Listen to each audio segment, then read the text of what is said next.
অনেকেই বলে নারীর চাহিদা অনেক বেশি, কিন্তু এই চাহিদার গভীরে যদি কেউ একটু মনোযোগ দিয়ে তাকায়, তাহলে দেখবে এইসব চাহিদার মূলেই আছে ভালোবাসার অভাব।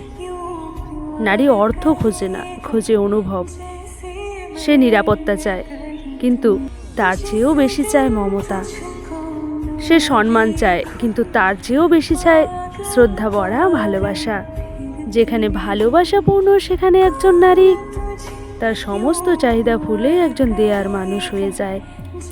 ভালোবাসা পেলে নারী কষ্ট সহ্য করতেও শিখে যায়, সীমাবদ্ধতা মানতে শিখে যায়, এমনকি নিজের স্বপ্নগুলো একপাশে সরিয়ে রাখে প্রিয় মানুষের হাসির জন্য।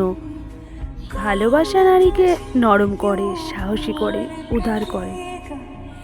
একজন নারীর হৃদয়ে যখন ভালোবাসা সভ্যভাবে প্রবেশ করে, তখন সে সর্বোচ্চ ছাড় দিতে শিখে যায়। আত্মসমর্পণের এক গভীর অলিখিত শপথে বাধা পড়ে যায়। তবে সমস্যা তখনই শুরু হয় যখন তাকে শুধু চাহিদা সম্পন্ন বলা হয়, অথচ তার প্রধান চাহিদা ভালোবাসা, সেটাই দেওয়া হয় না। যখন একজন নারী অনুভব করে তার ভালোবাসার জায়গাটা ফাঁকা পড়ে আছে, তখন সেই শূন্যতা পূরণের জন্য চাহিদাগুলো মাথা চাড়া দিয়ে ওঠে।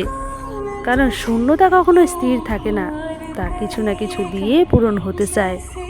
তাই যদি একজন নারীকে আপনি বোঝাতে চান যে আপনি তাকে সত্যিকারে ভালোবাসেন, তাহলে কথায় নয়, ব্যবহারে দেখান। তাকে সময় দিন, মনোযোগ দিন, ছোটোখাটো বিষয়গুলোকে গুরুত্ব দিন।